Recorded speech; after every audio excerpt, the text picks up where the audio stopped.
여러분 안녕하세요 롱장입니다. 8월 전세 대란설 이 기사와 함께 제 의견을 드리고 싶어서 영상을 키웠습니다. 시청하시기 전에 구독하기, 좋아요, 멤버십 부탁드리고요. 멤버십은 매주 토요일 라이브를 진행하고 있습니다. 물량 쌓이고 가격 떨어지자 잠잠해진 8월 전세 대란설. 세 줄만 같이 읽어볼게요. 서울 매물 1년 새 35% 급증. 전세값도 7주 연속 하락세. 상생 임대인재 활성화 효과. 자, 일단 여기서 하고 싶은 얘기는 8월 이후에 전세 대란설이 많이 나오고 있는데 지금 가고 있는 패턴을 보니까 그러지 않을 가능성도 있다라고 하고 여지를 좀 남겨놨죠. 서울 도심 인기 지역을 중심으로 전세값 단기 급등 현상이 나타날 가능성도 여전히 안심하기 이르다는 지적이다. 글쎄요. 일단 8월 달 이후에 국힘당에서 발표했었죠. 8, 9, 10, 11, 12 5개월 동안에 서울에서만 갱신권을 사용할 수 없는 가구가 15,000 가구가 나오고요. 제 기억이 맞다면 9월 달 이후가 좀 많이 몰려 있습니다. 물론 데이터가 나오고 언론에 실리고 실제 상황이 일어나는 건 시차가 있을 겁니다. 그리고 제 영상을 쭉 봐오신 분들은 알겠지만 8월 달 이후에 전세가가 갑자기 폭등하는 걸 말씀드린 게 아니죠. 전세가가 상승하는 부분은 있겠지만 월세와 매매로 얼마나 전환되는지가 시장의 포인트라고 말씀을 드렸죠. 왜냐면 지금도 이미 전세에서 월세로 많이 옮겨갔고요.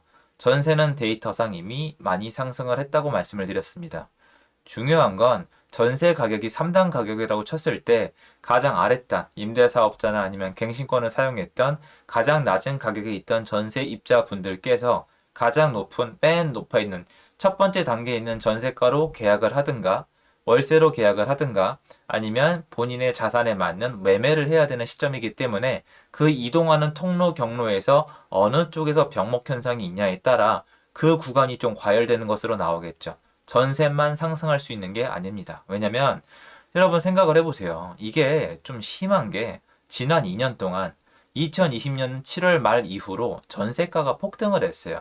여러분이 지금 어느 정도 올랐는지 관심 없는 분들은 모르시나 본데요. 여러분 전세가가 2배가 올랐습니다. 5억 하던 전세가 10억이고요. 15억 하던 전세가 30억 가까이 갔습니다. 이게 팩트예요. 정말 심한 거예요. 안 그래 보이는 곳들은 3중 가격 때문에 가격이 혼란스러워 보이는 건데 데이터상으로는 계속 상승을 했고요. 그 안에는 그 데이터만큼 비싼 계약을 유지하는 분도 계시고 그 데이터와 전혀 다르게 아주 저렴한 가격에 갱신권을 쓰고 있는 세입자분도 계세요.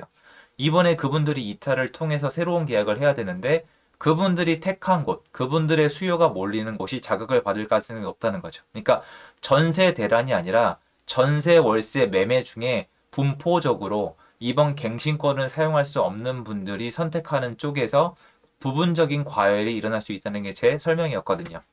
그러면 이렇게 지적을 하실 수도 있죠. 아, 봐라. 지금 물량 쌓이고 전세 물건 많다. 전세도 슬슬 내려간다고 했는데 일단 첫 번째로 물론 이게 신문 기사는 어느 쪽 방향에 대해서 주장을 펼치는 게 맞는데요. 지금 전세가 좀 떨어지고 있다고 하는데 이건 제가 분명히 말씀을 드리겠습니다. 억지가 아니라요. 2년 동안 오른 가격에 비하면은 아무 의미가 없고요. 이게 3중 가격 중에 어디에 해당하는지 알 수가 없기 때문에 지금 데이터만 가지고 전세가를 파악하는 데 무리가 있어요. 심지어 매매 가격도 지금 데이터만 가지고 파악하기 무리가 있는 게 거래량이 너무 적어서 이게 무슨 거래인지를 봐야 되고 5월 달까지는 종부세 회피, 증여성 거래 매물이 꽤 있었기 때문에 특히 5월 달에 좀 많았겠죠, 당연히. 이전부터 말씀드렸던 부분이잖아요. 그거는 좀 고려를 해서 봐야 되지 않을까. 거래가 굉장히 적은 상황에서 특수거래, 그리고 3중 가격이 만들어진 전세 가격, 그리고 이번에 새로운 수요를 계속 받고 있는 월세 시장을 봤을 때 어쨌건 각 시장이 혼란스러운데 월세는 이제 폭등을 하고 있고요. 지금도 상승하고 있고 전세는 데이터가 혼란스러워요. 오르는 것도 있고 내리는 것도 있고 3중 가격 때문에 왔다 갔다 하는 데도 있고 내려가는 데도 있고요.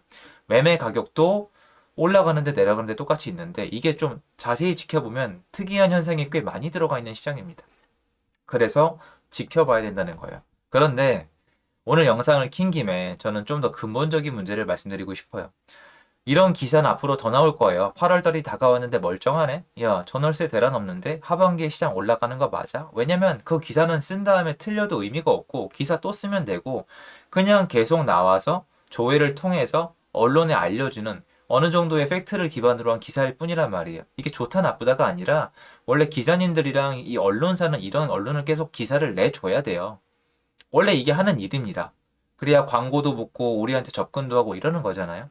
그런데 여러분 과연 2020년도 7월 달에 임대차 3법이 통과가 될 때 전세가 폭등을 언론사가 올바르게 얘기했을까요? 저는 분명히 말씀드리는데 임대차 3법 통과시킬 때 이렇게 표현했습니다. 정신 나간 짓이라고. 통과 못 시킬 거라고 말씀드렸었죠? 제 강의장에 있던 분들 기억하시죠? 이거 통과 안 된다가 아니라 이거는 통과 못 시킬 거라 그랬잖아요. 상식이 있으니까.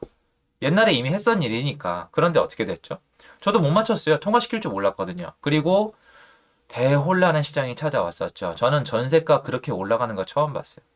여러분 전세가가 어디가 올라갔을까요? 여기서 나온 것처럼 서울 도심 인기 지역이 올라갔을까요? 아니요. 한국 전국 모든 게 다 올라갔습니다. 아주 조그만 아파트까지 전세가가 다 올라갔어요.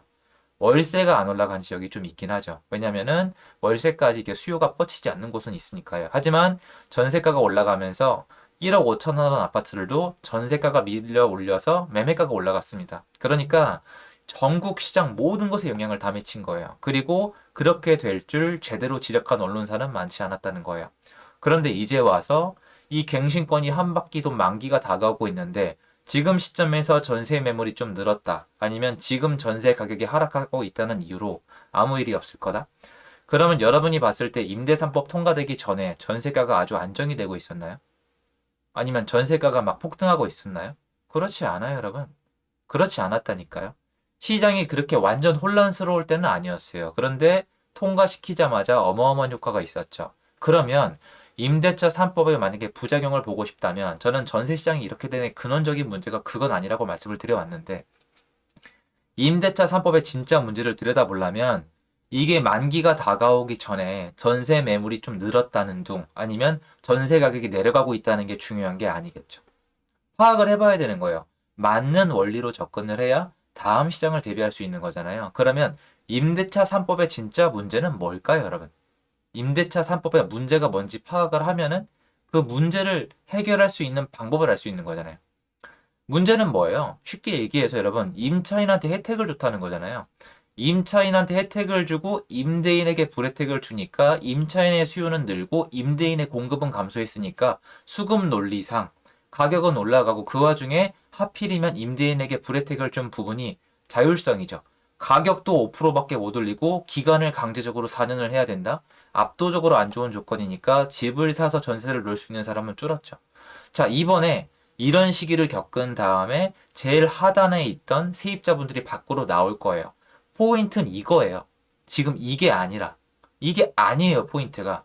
포인트는 가장 저렴하게 있는 지난 2년 동안 상승한 전세가에 아무런 영향도 받지 않은 가장 싸게 살고 있는 전세입자분들이 시장에 나왔을 때 택할 수 있는 현실이 테마가 돼야 돼요. 그게 8, 9, 10, 11, 12 앞으로 2년 동안 계속 이어질 거예요.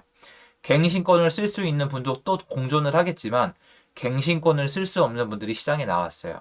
그러면 이 끝난 매물의 임대인 분들이 갱신권을 한번 받아들이고 옆집이 몇 억을 올릴 때 한 푼도 못 올렸는데 조금밖에 못 올렸는데 이번에 그냥 놓을 것 같으세요? 절대 그럴 일은 없어요, 거의. 그러니까 싼 전세는 없어요, 이제. 그럼 그 매물들은 전부 다 가격을 올릴 거예요. 아니면 쉽게 세입자를 놓지 않을 거예요. 외국 사례에서도 그래요. 임대인에게 불혜택을 주면 전월세 공급이 안 돼요. 여러분 당장 요새 세금 그렇게 비싼데 집 사서 전세 놓고 싶으세요? 12.4% 내고 취득세 내고 종부세 내고 세입자 받아들인 다음에 양도세, 중과세 지금 없지만 낼 자신 있으세요? 세입자분은 세금 한 푼도 안 내요. 당연히 세입자가 되고 싶잖아요. 그러면 세입자 공급은 수요는 늘었죠. 그런데 임대인 공급은 줄었잖아요. 그럼 가격이 어떻게 되겠어요? 지금 그 시점이에요. 여러분 부동산은 가격이란 게 거래를 통해서 나온 후행 지수예요. 수요 공급이 있으면 거래를 통해서 가격을 찍어내는 거라고요. 그런데 앞으로 거래가 있어야만 해요. 갱신권을 못 쓰는 분들이 거래를 해야 되는데 수요 공급을 보세요. 어떻게 되겠어요? 지금 수요자는 누구예요? 가장 싸게 살고 있던 전세입자분들. 공급은 그게 공급이 돼요? 안 된다니까요. 공급은 비싸져 있는 월세, 기존에 남아있던 매매, 그리고 첫 1단계로 올라간 비싼 전세밖에 없어요. 이 중에 어디를 택하냐에 따라서 시장이 움직이는 거지 무조건적으로 임대차 3법이 끝났으니까 전세 대란이 난다? 이게 아니라고요. 지금 그렇게 따지면 왜 월세 시장이 올라가고 있어요? 전세 시장의 불안감 때문에 월세가 올라가고 있는 건데 월세 시장을 자주 안 다루는 것 뿐이지 않습니까? 그래서 이 포인트를 아셔야 돼요. 즉 다시 얘기해서 여기 있는 내용이 뭐 팩트가 아니라거나 틀렸다는 뜻은 아닙니다만 포인트를 이렇게 보면 안 돼요. 포인트를 이렇게 보면은 임대차 3법을 통과시키는 계기가 될 수도 있지 않겠습니까? 그냥 뭐 데이터만 내려가면 되는 거니까. 문제는 국민들이 원하는 선택을 할 수가 없고 좋은 계약을 할 수가 없다는 거예요. 그러니까 여러분이 곰곰이 생각을 해보세요. 8월달 이후로 다가오는 진짜 불편한 진실이 뭔지. 그 진실은 지금까지 혜택을 받았던 어떤 특정 갱신권을 사용할 수 있는 분들의 인연이 없어지고 갱신권을 사용할 수 없는 사람들이 서울에만 12월까지 15,000세대가 남아있다는 게 문제겠죠. 이분들의 선택이 중요한 시장이지 이런 소소한 데이터가 중요한 시장이 아니라고 저는 말씀드리고 싶습니다. 도움되셨으면 좋겠고요. 제 영상은 여기까지입니다. 감사합니다.